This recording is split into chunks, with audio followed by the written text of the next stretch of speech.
given me and blessed me with, and taking my talents and trying to glorify Him through my passions and my talents. So.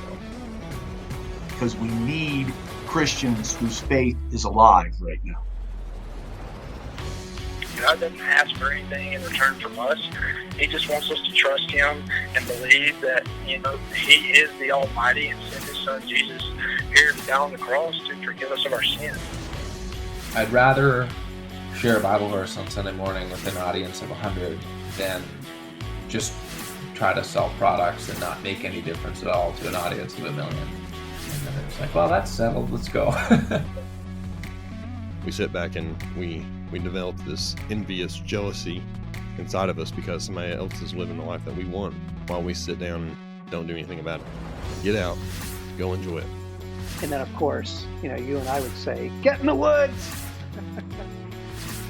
What's up, everybody? Welcome back to the Rice Elite Podcast. This is Tyler Pruitt. I am the host and the founder of this show. And I just want to, first of all, thank you guys for choosing the Rice Elite Podcast today. The goal of the show is to be a resource for people that love God, freedom, and the great outdoors.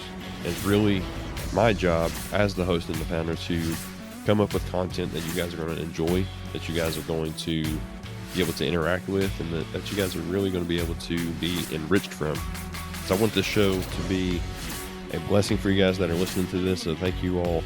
Those of you guys that continue to come back, I appreciate it. And if this is your first time, then of course, thank you for taking a risk and listening to the Rice Elite Podcast today. If you haven't connected with me on social media, then go ahead and do that. You can find me on Instagram at the handle at RiceKillEat. So that's all lowercase, all together. That's on Instagram. And then on Facebook, you can find me at facebook.com/RKE-afield. Okay, so RKE as in Rice Elite, afield. All right, so make sure that you guys connect with me on social media. Regardless of where you are listening to this podcast and what platform you're using, I just want to let you guys know that the Rice Elite Podcast is available on all types of platforms and all types of media. Of course, you can listen to it on Apple Podcasts, Google Podcasts, Spotify. We're now newly, as of just a few weeks ago, on iHeartRadio.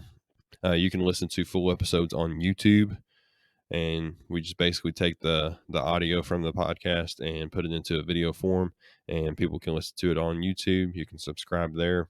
You can also listen to it on Facebook. If you are following us on Facebook, then whenever on the same day that these episodes post, which is typically on Wednesdays, I'll post the video form of the episode on Facebook as well. So it's an easy way for you guys to share it with people that, especially if you're already connected with the Rice Elite Podcast on Facebook, you can literally share that file. You can literally share that post, the video, to your friends on Facebook and help us get those views and help us get those downloads and the interactions up. So that would be greatly appreciated.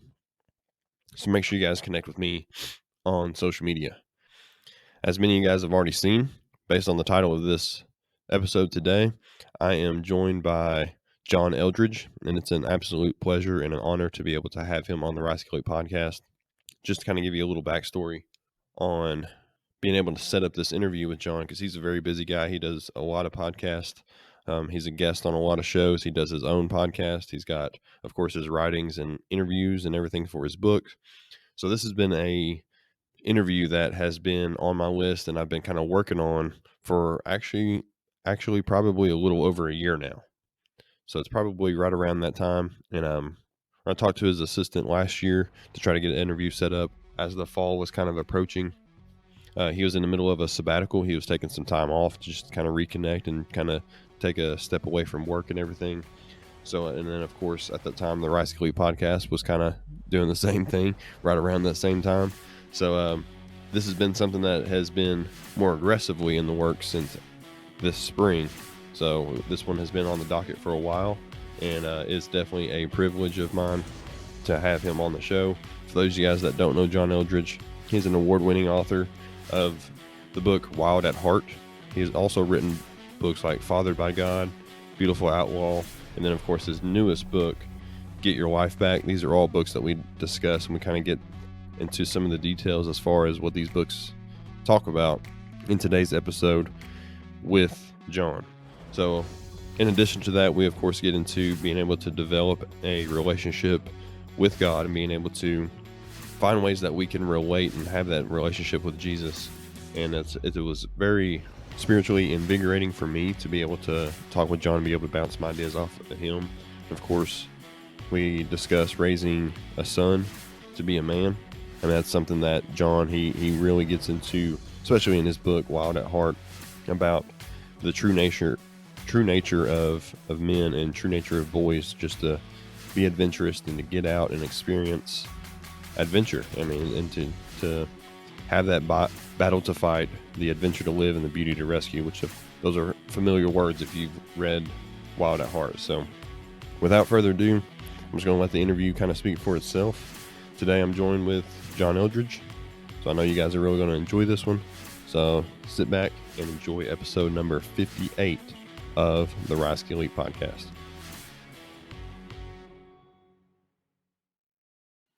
All right, we'll go ahead and get started here. So I have the honor and the privilege of sitting here with John Eldredge, one of my all-time favorite authors, and I appreciate you being on the Rise Elite podcast with me, John. Oh, thanks, Tyler. I'm looking forward to it. You are right in my sweet spot. Yeah, I've had you on my list for a really long time, and I'm glad that we were able to kind of get this worked out because, I mean, all the work that you've done as far as your writing and stuff goes, it goes right along with the mission and the goal of the show, and that's of course why I needed to reach out to you and to have you on. Thank you. Thanks so much, Tyler. I'm really looking forward to our conversation. So it's actually kind of interesting that everything kind of laid out this way. As recently I talked with Joe Goche of Revelation Outdoors. He's got a waterfowl ministry down in Louisiana. They use a lot of nice. Urals. Yeah, so they use a lot of Ural stuff down there, the Wild at Heart series. They use a lot of the study stuff, and we were actually, this episode is going to post right after his. So it's going to be all the listeners of the Rise Elite podcast. They're going to kind of get a double dose of you because we mentioned you and a lot of your work with Wild at Heart on that episode. We talked about it quite a bit. And we mentioned Beautiful Outlaw. And so listeners of the Rise Elite podcast, they're going to get a double dose of John Eldredge here. So did you ever think that your work with Wild at Heart was going to have the impact that it's had over, I guess, almost going on 2 decades at this point? No idea. No idea. It started out, Tyler, I was just a counselor, a therapist in private practice, and I was doing a lot of work with men, really enjoying it. I did couples, I did women, I would see women as well, but my favorite work was with men. And I wrote Wild at Heart really out of my personal experience, my experience raising sons, and then my experience as a counselor working with guys. And I knew that it was true. I knew that it was, the treasure buried in the field, but I had no idea that this would go as far as it's gone and help as many people as it's helped. It's it's just an awesome story. Yeah, it really is. And it's crazy to kind of sit back and see, still the impact 20 years later, that like there's still churches that are using your, like, especially men's groups that are using, specifically Wild at Heart, but really a lot of your stuff. And then, like we mentioned Joe Goche with Revelation Outdoors earlier, like their whole musters that they have when they bring some guys together to go out and duck hunt, like that's a lot of what they discuss is your book, and discussing the truths that you put into Wild at Heart. And how difficult was it for you, I guess, to dive real deep into you personally? How difficult was it to kind of pull that kind of stuff out in order to put it on paper so that people like me, over in Kentucky 20 years later can read it? Well, you have to live it before you teach it. Otherwise you're just filling the world with more ideas, and I don't like that. It's just not my personal vibe. I don't like to teach things that I haven't first lived out in my own life. So Wild at Heart was a long time in birthing, actually. In my 30s, 20s, and 30s, just life as a young man and young marriage, young kids, young career, getting things figured out. spending a lot of time in the woods, working my grandfather's cattle ranch, just different pieces of my story. I needed to live it out, and I needed a lot of healing first, growing up in an alcoholic home and having a pretty big father wound. I had a lot of anger and a lot of things to sort out for myself first. And because of that, because I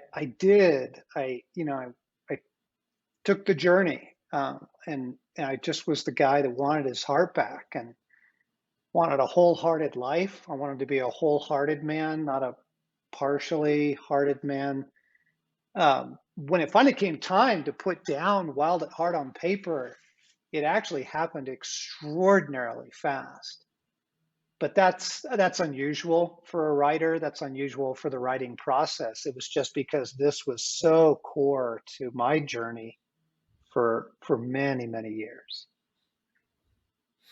Yeah. So why do you think it's had such that kind of impact? Why do you think it's so important that men, they have to recognize, and they have to, like you were saying, they have to recapture that whole heart? I mean, why is that so important for us as men? Well, part of it is because you and I are living at the end of a really huge train wreck. I mean, just a catastrophic social Chernobyl.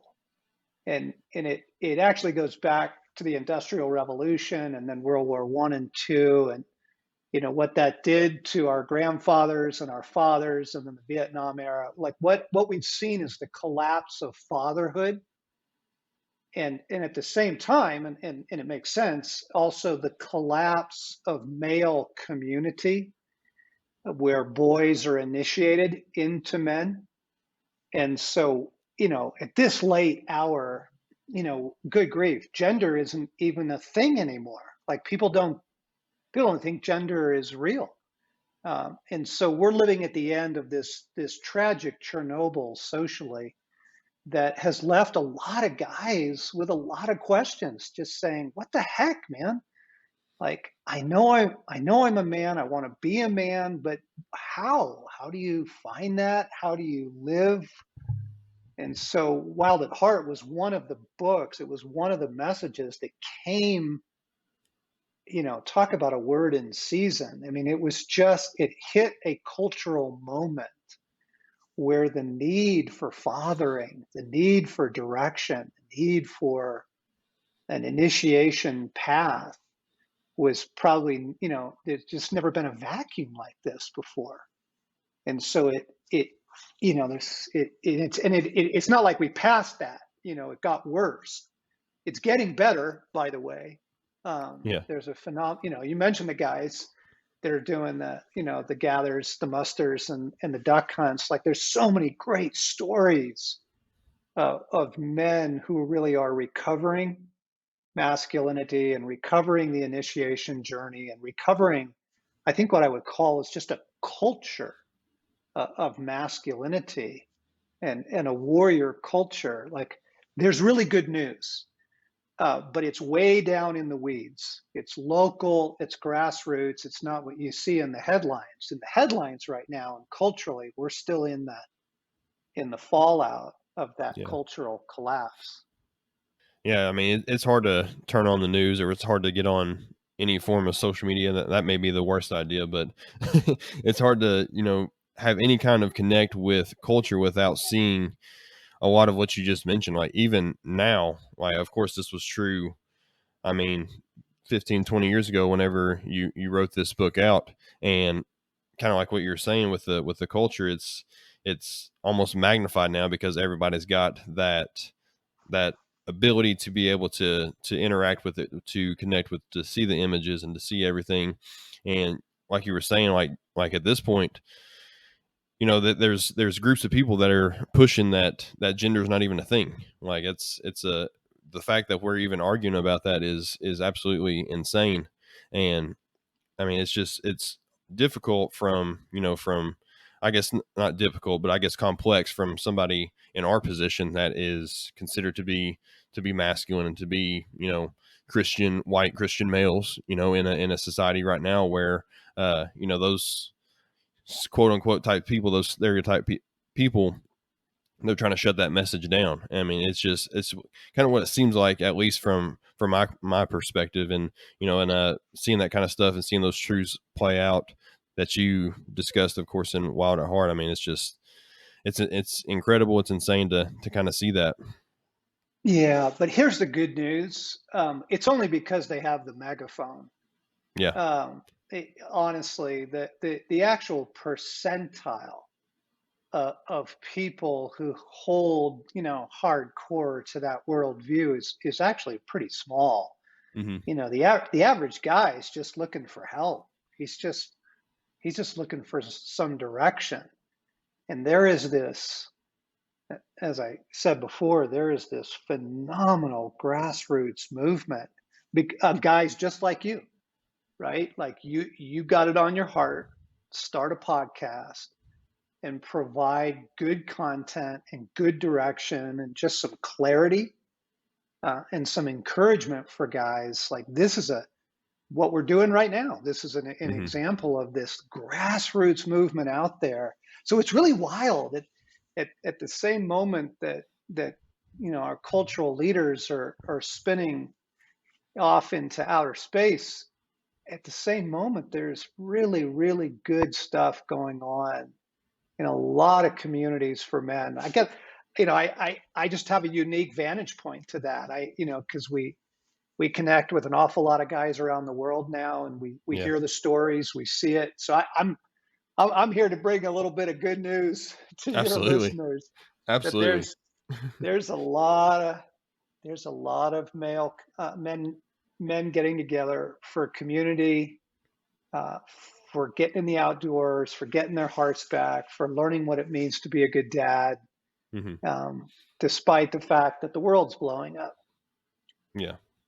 Yeah, I kind of visualize it like if you're standing in a crowd of people and you have three people screaming, over off to your right, everybody's focus is going to kind of focus on those three people. And really, like, it may seem like chaos, but in reality, you just have a localized group over there just kind of making noise, and everybody's attention's kind of looking at them. But Yep. I mean, of course, you have a crowd of people that aren't participating in that, and that's the way I kind of help myself kind of cope with what's going on right now, is that you have people with these megaphones, like you were saying. But the good news is we have podcasts like these, and we have podcasts like your own, and then books that are being published by yourself and some other people that are bringing light to these situations and really showing us how to kind of recapture that masculine spirit and recapture it in a way that is, of course, gonna honor God. So, like, how does somebody go about getting that process started? If, let's say that there's somebody hypothetically listening to this and they're like, I haven't been the father that I need to be. I haven't been the husband that I need to be. I haven't been the follower of Jesus that I need to be. So how does somebody kind of get that wheel kind of rolling? That way they can kind of get it going a little bit. Yeah. Well, keep listening to your podcast for one. I'd say read Wild at Heart. It's really going to be helpful. It's going to provide a lot of clarity. Gordon Dalby's book, The Healing of the Masculine Soul, really great book. New book out by a friend of mine, Morgan Snyder, Becoming a King. Yeah. Really good book. Like, there's some good reads out there. Get a good book like that, because it'll get you started. And then find a group of guys like that muster. Find a group of guys that are doing it, that really want the real deal, that they want a masculine wholeheartedness that connects deeply with their life with God.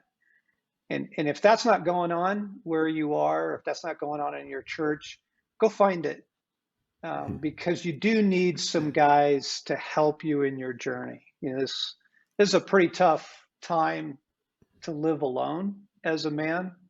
And partly because then you think that the people with the megaphone are the only people out there. But if you have some guys in your life, oh man, what a difference it makes. Yeah, it definitely does. It definitely does. And And one of the other points that you mentioned, of course, in Wild at Heart was one of the general themes was you had that men have a battle to fight, an adventure to live, and a beauty to rescue. Like whenever I came across those words, and as I was kind of working through those chapters and through those sections, it seemed like every part of it was true for me. You know, of course, me being married and having a daughter, like the whole beauty to rescue thing is what really kind of hit hard with me. And the whole adventure thing, and of course most people that are listening to this, they are likely hunters, or at least interested in hunting, or at the very least outdoorsmen. So I mean, how do we kind of implement those three, I guess, topics, those three domains into a life that we've kind of laid the foundation here for? Yeah. Yeah. Well, here's the thing about the outdoors. Let's use it as the context for masculine Mm-hmm. initiation. That in a world that is primarily digital now, and my world is like, here's how crazy it is. I'm the guy that wrote the book, but Right. but my life is really digital. I've got the iPhone. I'm on email. We're I talking, through the internet right now from, talking through the four or internet five right states now. over right now. So, Yeah. Yeah. But that does not nourish the masculine soul. The outdoors nourishes the masculine soul. And we go out there because it nourishes us. We go out there, frankly, to be honest, because it heals us. The world that we live in right now is actually pretty traumatizing. The news we get, the heartache, it can make you pretty mad. And, mhm. and to get outdoors first, I think, is to find a very healing experience. But then the outdoors also, like, you take up anything, whether it's elk hunting, deer hunting, duck hunting, you take up fishing, you take up mountain biking, you take up trail running, just anything out, canoeing. What happens pretty quickly is that you enter into initiation experiences, because the outdoors also tests us. Mhm. And it's part of why we love it. It's why, guys, we fear it, because we don't know that we have what it takes, but we also love it because, as Yvon Chouinard's, one of his famous quotes is, adventure starts when everything goes wrong. Um, Yeah. and so, I drew a phenomenal elk tag in Colorado this year, down in the San Juan Mountains. And this was going to it's a trophy unit. It's the kind of place where you're not going to probably see any other hunters, and you're going to get into really, really big bulls, and right in the middle of the rut. So we were on this epic hunt, frankly, of a lifetime, when a snowstorm hit early September. Yeah. Freak snowstorm, 3 days in Colorado. We got a foot of snow in the high country. And the trip changed, and it went from fun to something much more high level. And I'm not going to like over dramatize it. It wasn't like our lives were in danger. We had food, we had shelter, we had water. We know how to fend for ourselves. But it was freezing, and the nights were really cold, and trying to hunt in a foot of snow in September, when that's January hunting conditions, right? That's Right. late rifle season. And so, what I'm saying is, those kinds of stories, they call us out, they shape us, they develop things in us as men. And so, we go to the outdoors for healing, we go for peace of mind, just to get out of the crazy. But it also shapes us as men, and to embrace that and say, yes, I'm actually looking for that. I don't always need things to go easy and well. I don't need to get my limit. I don't need to bag out. I I want to be shaped. That's very, very good in a world where most men are just living in a digital space. Yeah. Yeah. Looking for that adventure and looking for that challenge it's definitely definitely necessary as far as that masculine initiation goes, as like what you were mentioning there. And I think with hunters specifically, kind of mentioning your elk hunt again, is I think that we kind of have a weird fascination with, I guess, what I would call miserable fun, like where we want to get out, we want to get out, and we want to Yeah. experience those adventures like what you're mentioning, where we're maybe snowed in, or we may be I don't know, 8 miles back into the mountain range, and no cell phone service or something. We desire for those, and even if we don't, even if we aren't necessarily going for those specific things, when they do occur, like there's something that comes out of us that you can't get by staring at your iPhone, like what you were mentioning. Yeah. And like it's just Yeah. a certain amount Yeah. of miserable Yeah. fun that we need. Yeah. So now let me connect it back, because I didn't actually answer the question you asked, but I wanted to talk about the power of the outdoors to initiate us. So Yeah. let me circle back now. So there's different kinds of adventure, and there's casual adventure.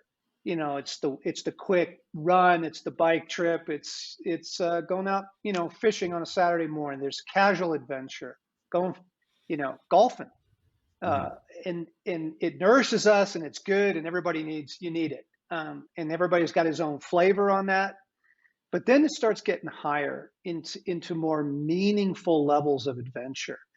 And what I try and write about in Wild at Heart is we're not just here to play, we're actually here to make a difference. And you were talking about your daughter, like, the adventure goes way, way up when Yeah. other people's hearts are involved. When Hmm. this is about a wife, a child, when this is about your career, when this is about your calling, there are higher levels of adventure. And a lot of people got a real misimpression of Wild at Heart when it first came out. They're like, "Oh, this is about racing motorcycles and drinking oil," and it's like, no, Right. no, no, Right. no. I do love motorcycles, um, but I actually don't ride anymore because I've just had too many crashes. Right. But it's not just about playing. And so let me talk about a battle to fight. Because you see this in boys. This is so Mhm. critical. The Yeah, warrior I've got a heart. son too. Yeah. Okay, how old is he? Yeah. He is 6, going on 7. Oh, okay, you're Is living a it. great age. You are living it, right? So Oh he yeah. wants to be Spider-Man. Hmm. He wants to be a Jedi Knight. He wants to be the hero, and they want to wrestle, and they want to blow stuff up, Yeah. and there's a warrior heart in every man. It's because you were made to be a warrior. And when you become an adult, when you grow up into manhood, that warrior heart is so critical to your life, because everything meaningful in your life, you're going to have to fight for it. You have to fight for your career. You have to fight for a family if you have one. You have to fight for friendship. You have to fight for your health, like literally everything. And Yeah. that's why he gave those little boys those warrior hearts. They want to play, Nerf guns and Dart Wars and Right. paintball and all that. Well, that is really crucial. And the world won't tell you this.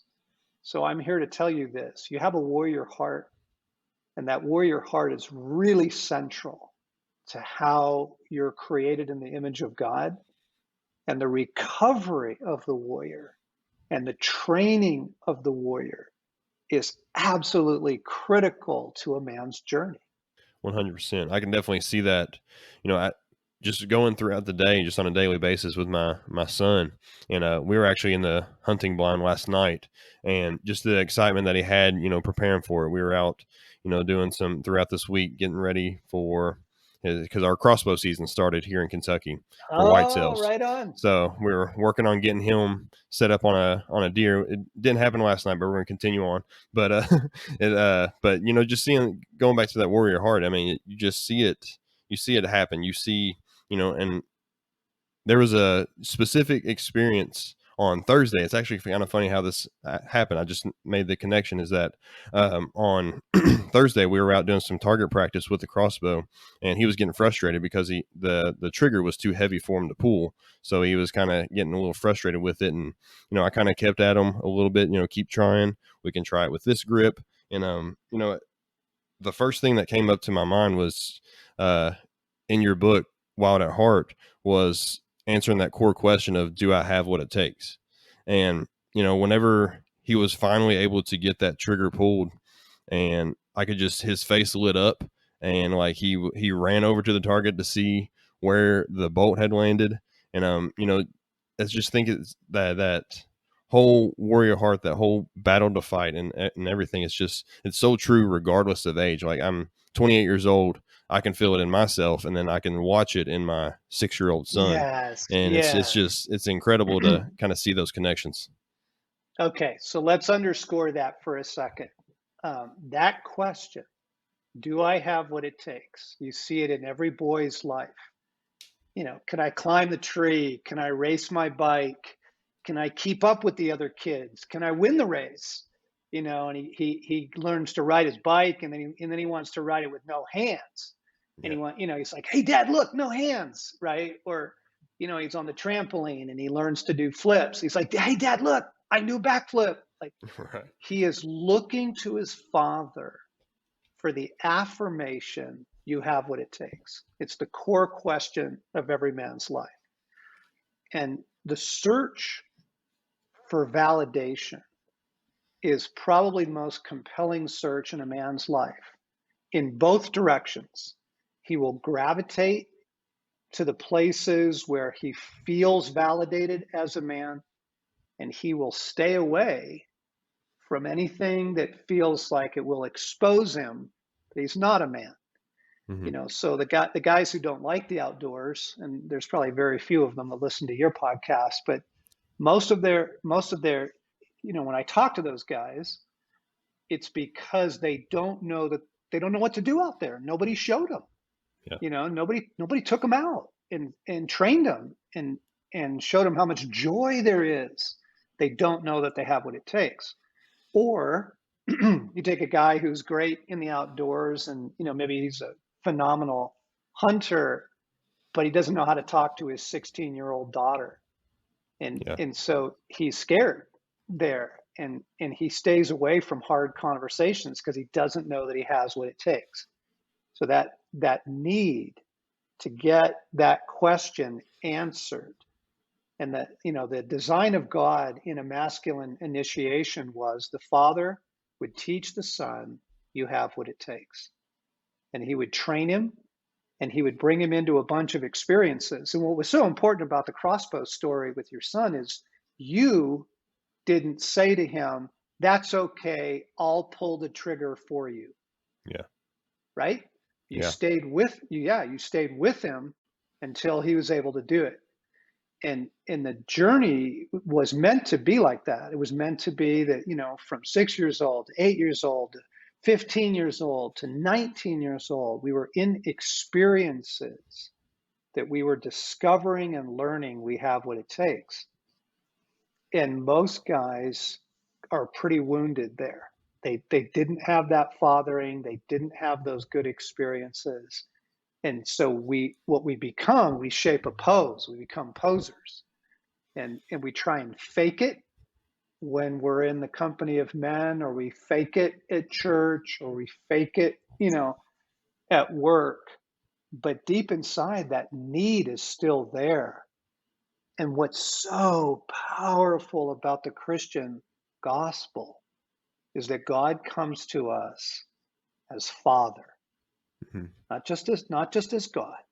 He comes as Father. And a Father who can still speak into our life. He can take over where we didn't get what we needed, and he can speak into us. I'm proud of you. You have what it takes.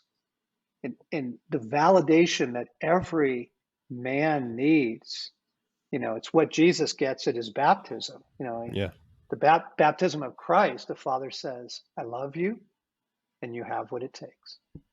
Yeah, exactly. I actually, as we were kind of getting into this part, I opened my Bible up to Matthew 3. It's verse 17. And a voice from heaven said, this is my son, whom I love.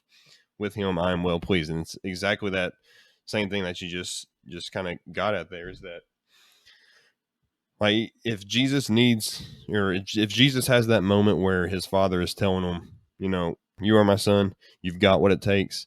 I'm proud of you. I love you. If Jesus needs that, then we certainly Yeah. we certainly need that. Like, that if that's something that Jesus is experiencing, then that's something that we, of course, need to experience from our earthly father, and then, of course, from our heavenly Father. Yeah. Yeah, exactly. So several times in the New Testament, God says, I will be a father to you and you Mm-hmm. will be my sons. And so wherever you are in your journey, if you're 16 or 68, like we still have a father who wants to initiate us as sons. And so when the snowstorm hits, now my ideal hunt, my hunt of a lifetime, the first thing I'm pissed, Yeah. right? I'm like, come on, God, where are you? Yep. But then I realized, oh, hang on, you are in this, and you are fathering me, and my son was with me. My 29-year-old son was with me, and to do that together, to watch him in the woods, to handle the weather together. At one point, we're at 12,000 feet, and we're still hunting because this is the week, right? It's not like we can, go, well, we'll just come back next time. It's Right. this. Right. The way the tag system works in Colorado is I burned all those elk points. Like that's it. And so we're out in the snow, we're hunting. At one point, we are almost going into hypothermia. So we build a fire just to get warm during the day. But I didn't do it. He did it. Mm-hmm. My son did it. And to watch him do it, to watch him know that he has what it takes, to be under the delight of his father and his father God, like, oh man, that's the real stuff. To know that your heavenly father loves you, he delights in you, he is immensely proud of you. There's just nothing like it.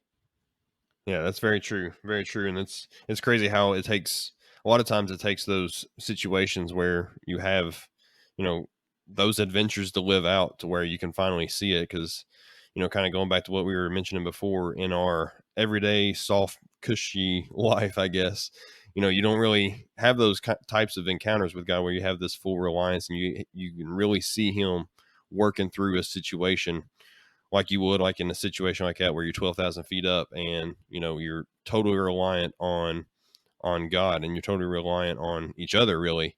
And it's pretty incredible to kind of watch that. And that kind of brings us back, of course, to the battle to fight. Now, one of the things which we've kind of alluded to here is your book, Fathered by God, is that you mentioned that like the world is at war. Like I actually wrote down the quote here. It's a paragraph. It says, "We live in a world at war. We are supposed to fight back. It is apparently a difficult reality to embrace. So, as witnessed by the passivity that marks much of modern Christianity, we just want the Christian life to be all about the sweet love of Jesus, but that is not what's going on here. You may not like the situation. That only makes it unattractive. It does not make it untrue." So, I mean, I think that just, kind of connecting your story there with what's really kind of going on in the world right now, which of course we've discussed as well, is that there's always battles to fight. There's always these adventures that God is calling us to, and I think it would be a dishonor and a disgrace in God's eyes if we just kind of pushed that aside and ignored it, just so we could live comfortably and so we could. I guess go about our day without having to embrace any kind of challenge. And I think our kids and our wives and our coworkers and the fellow men at church and fellow women at church, I mean, I think they can definitely see the lack of fruit that a man has whenever they're living a life that they're running away from those types of things. Yep. Yep, Tyler. Preach it, buddy. So I got on a little That's rant there. I didn't mean to do that. no, man, that's the God honest truth.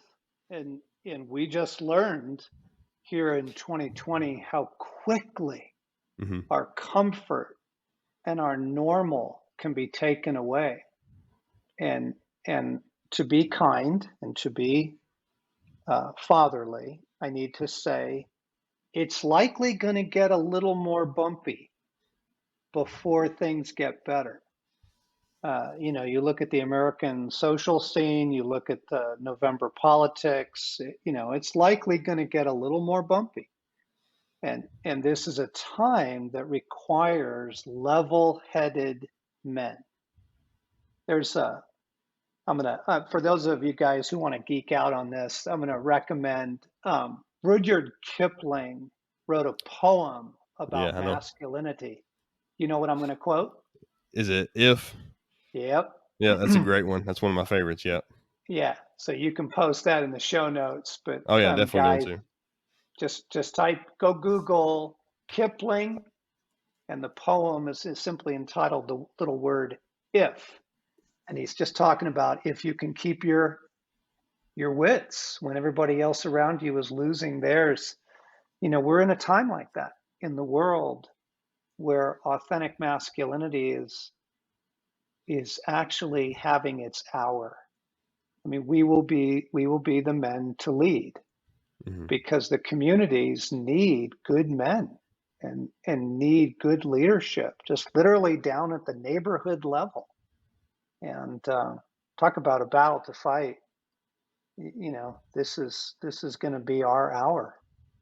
Yeah, 100%, absolutely. And another thing I wanted to kind of to get with you on was this the whole idea of having a relationship with Jesus, which in and of itself can be a whole nother battle, just to kind of connect it with what we were talking about, because we have our sinful nature, we have our flesh that we have to, of course, battle with on a daily basis, and then we're of course told at church by our pastors and by other men and by all kinds of, I guess, the Christian culture, quote unquote, to have a relationship with Jesus. But for somebody who's like me, or for like a lot of men, that can be a little difficult, because like we're we're drawn by the images of things. Like we're very I guess visual is what the word I'm looking for. We're very visual as far as like what we want to interact with. So whenever we're told to have this relationship with Jesus, what does that kind of look like, and how does a guy go about with developing that relationship with Jesus and getting to know him, and to getting to maintain this relationship that he's, of course, hopefully been able to come across? Yeah, man, I got some great news, guys. Jesus is incredible, but he is the most least religious man you will ever meet. Mm-hmm. He is not a stained glass guy. He's not a pale-faced altar boy walking around in a white robe. So let me just help you in a new direction that might open up some doors for your life with him. First off, think about it this way. Jesus is the creator of everything you love. So, if you are one of those waterfowl guys and you love the early morning and you love, being on the water at sunrise, that is a direct gift from the heart of God to your heart. Like, that's God. Yeah. And that's how he's loving you. And that's how he is being friends with you. Everything you love, if it's bombing down the hill on a mountain bike, if it's quiet reading in the evening by a fire, that's God. That's his gift to you. So just think of it this way. He is the creator of everything I love. And then you start going, whoa, wait a second. Like, he's awesome. You're kidding me. Like that, like, whoa, he's not primarily found in church. Most of the stories of Jesus with his guys in the Gospels take place outside. Mm-hmm. Very few of them take place indoors. And so, like, that'll help you right there. And then I want to add another dimension that most men have not experienced. And so this is going to just open up a whole playing field for you, is that Jesus is actually very playful. He loves being playful with us. He has a very, very good sense of humor. And most guys just kind of go, well, if I'm going to relate to Jesus, I got to close my eyes, bow my head, fold my hands, and be serious. And I'm like, wait a minute, hang on. He's the creator of everything you love. And he's also the creator of the things that crack you up.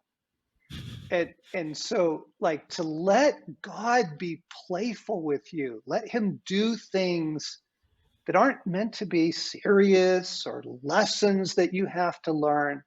He's just funny. Like, it opens up, those two things will open up such new ways to experience God, because his heart is so rich and vast and wonderful. There's just nothing creepy religious about it at all. But a lot of guys have to get unplugged from some of those early religious lessons and, the Sunday school pictures and stuff of Jesus, because it's just not a guy they want to hang out with. So just ask yourself this question: is Jesus the kind of person you would take a road trip with? Do you want to spend 10 hours in a car with him?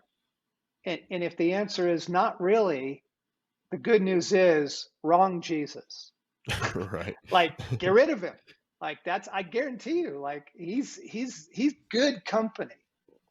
Yeah, definitely. That's one of the great points that you made, was that Jesus is the most anti-religious person, and we, of course, in, I guess, westernized Christian culture, like, we have created all these rules, and we've done all these traditions over the centuries that have kind of stuck, that Jesus never really made a comment on, like the whole, I don't know, I can't really give a good example right now, but basically just the fact that he wasn't very religious. Like, he wasn't a guy that made you take your sandals off, or if he made you Right.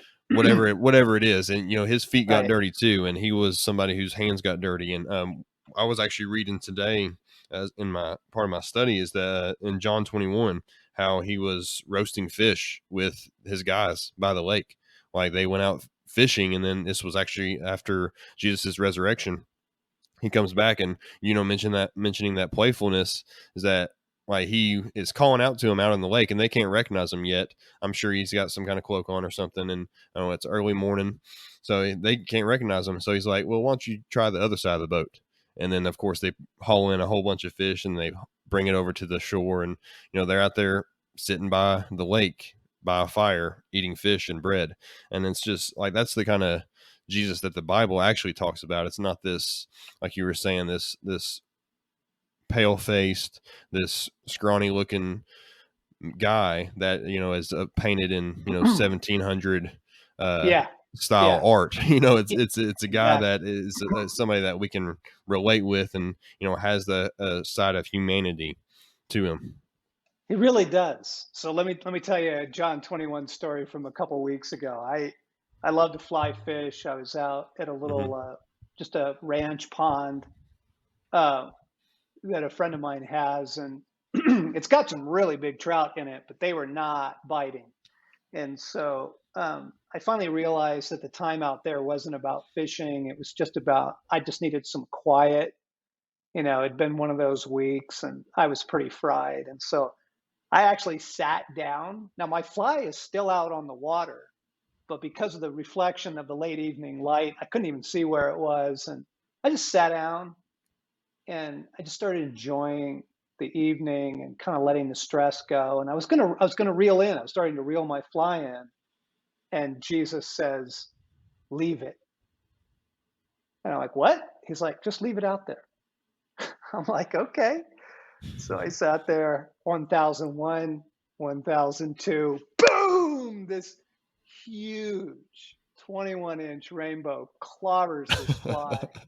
And pretty soon I'm up on my feet, and I'm laughing out loud. And I've been a long time since I had just full on laughed out loud. I am laughing at the joy of it and the playfulness of Jesus. I'm thinking I'm done. I'm thinking the fishing isn't happening. And he just says, "Leave it." And then this thing, ends up being like the biggest fish I've caught this year. And there was joy, and there was playfulness, and just the heart of a very real person. Jesus is a real person.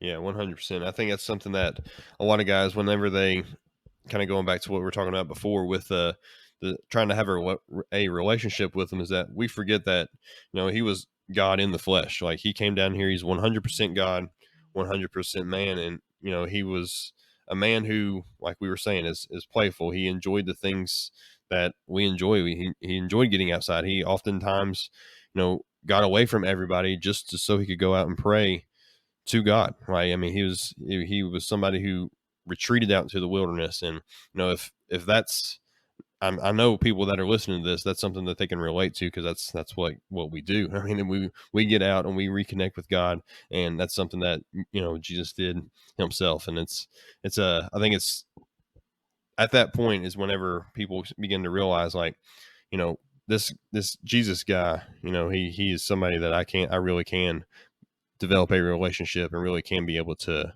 get to know more. Yes. Yes.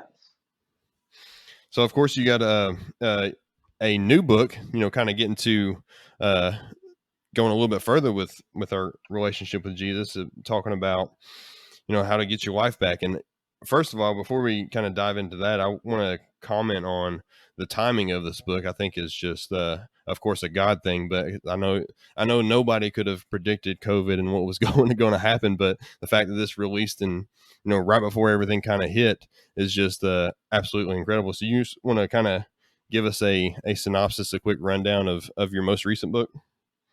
Yeah, right. It's a pretty wild story because the title is Get Your Life Back, and the subtitle is Everyday Practices for a World Gone Mad.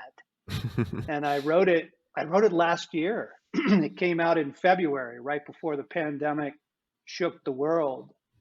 And so everything I was saying in the book was true, and then the pandemic came along and just put a bunch of zeros after it. Like it's to the 10th power. Right. So the idea is this, that the world we live in right now is a perfect storm. And the storm is designed to fry your soul. And the storm is the pace of life. The storm is the amount of media that we're required to consume. Mm-hmm. The storm is the overwhelming impact of technology on us, trying to turn us into technology. And then the storm is the constant barrage of global news, most of which is bad. And what that does, all of that comes together to just completely, it's like putting your soul in the Sahara Desert and just leaving it there. Mm-hmm. It just dries you out. It bakes you, it fries you, and it turns you into the crisp. And so this happened to me. The book is a personal story. And I got to the place where I said, I can't do this anymore, but I can't leave the world. Like, I have a family, I have a job, I have a team, I have, as much as I would love to just go live in the mountains, I can't. That's not reality for me. I've asked God several times for permission, and he said no. Not yet. Not yet. So what I began to do, everyday practices for a world gone mad. I began to learn some very simple things that I could do in my everyday life that would help my soul.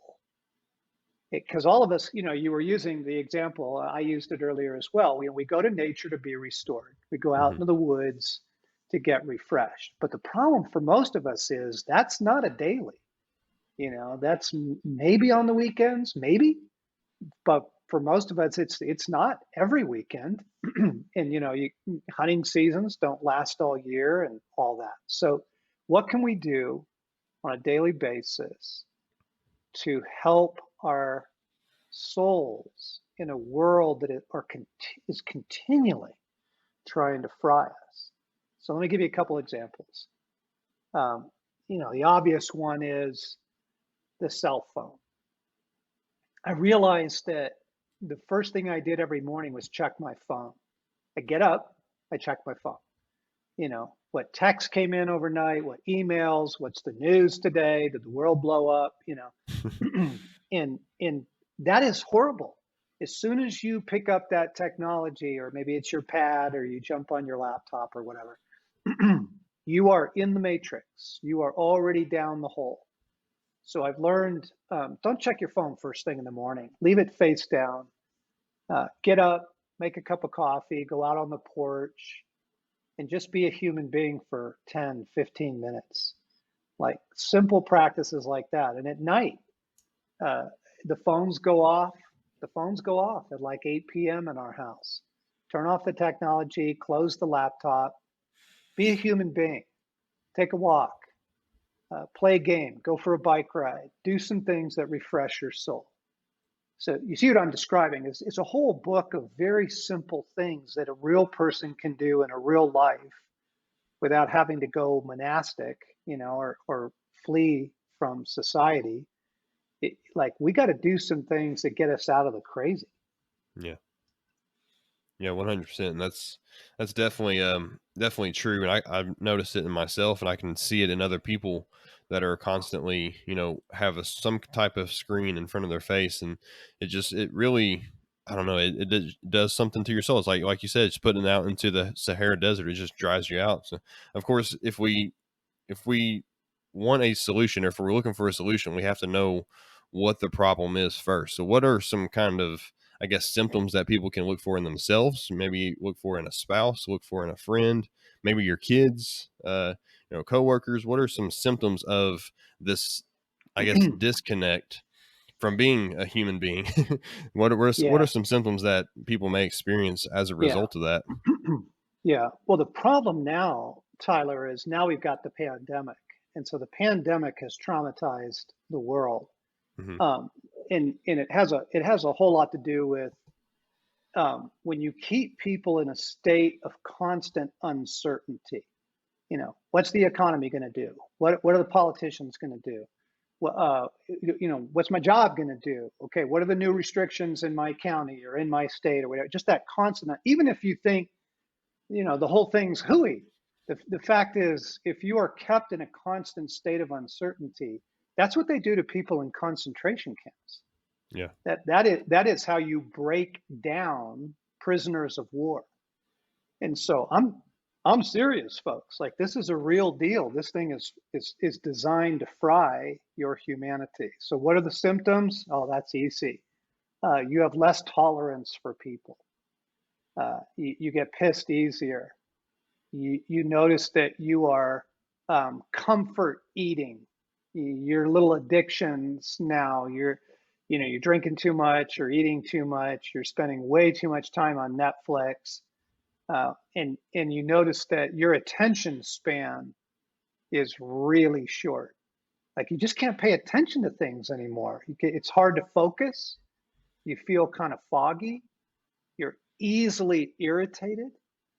And you don't have a regular practice of things that bring you life. Like, there were things that you used to do that bring you life, and you don't do them anymore. And so what I'm recommending, again, the book will be really helpful if you want to get your life back. It'll walk you through this, but you just take up a few practices that you can do every day.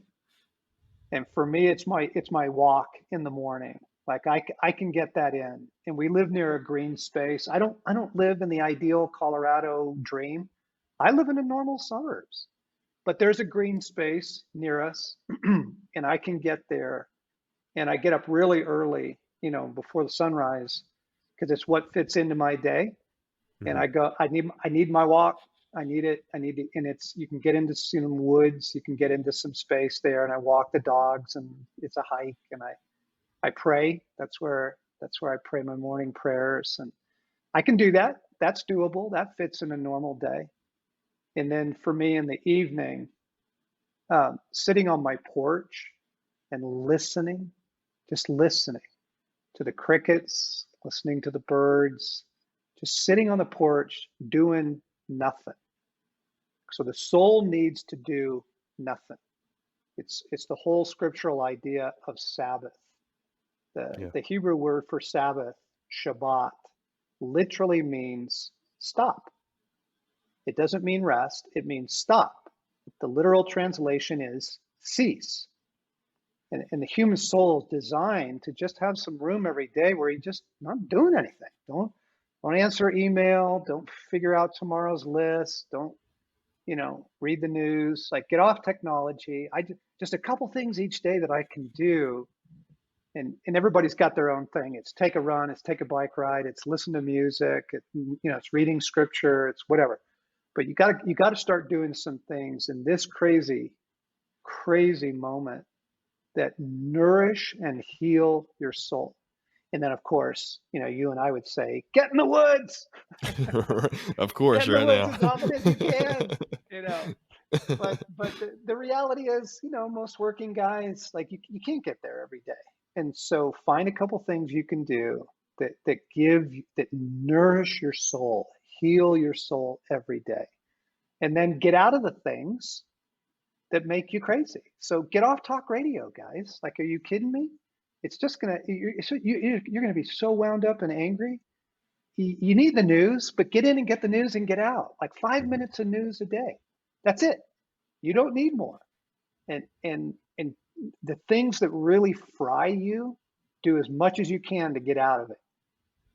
Because what we need right now is to be resilient. What's happening to most people is they are totally dried out. Yeah, 100%. I can definitely agree. And whenever I first started looking at your new book, Get Your Life Back, I noticed a lot of those types of things in myself. Like I was, constantly looking at my phone, especially whenever everything was just kind of starting to play out, because you're wanting to know, like, what's the latest news? I mean, what's going on now? Yeah. Like, what's changing Yeah. today? And, you're constantly bombarded with all this information from outside sources, and it just gets to a point to where it just overwhelms you, and it literally drains you. Like you could sit there and look at the TV, look at your computer and the phone all day, and it makes the day go by so much faster, and it feels like you wasted the whole day. But here lately, especially, of course, with hunting season and kind of as hunting season was approaching, and then getting out and fishing and everything, I've made a real conscious effort to kind of take some of those practices that you mentioned in your book and apply them to myself, and just put the phone down. Like have a time where you are solely connecting with yourself. You're solely connecting with your spouse if you're married, your kids. Like have a time where you're face to face with these people and not face to face with your phone. Because I mean, at the end of the day, they're going to be the ones that are going to kind of fill, especially your loved ones around you, those immediate people in your household. Those are going to be people that are going to fill you back up. Of course, God, your relationship with God will as well, but fill you back up, because I promise you, no matter how many likes you get on Instagram or Facebook, it's not going to have the same kind of impact that the love of your family is going to have. And being able to connect with that and slowing down, getting your life back is just something that is imperative for a lot of people right now, just because, I mean, so many people have lost their life and they don't even realize it, quote unquote, lost their life, and they don't even realize it's going on. Yeah. Yeah. Here's a real simple way to say it.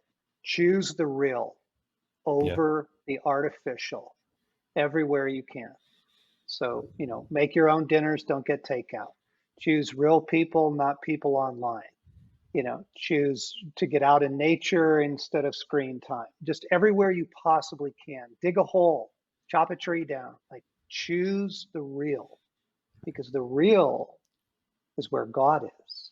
The artificial is where the world is.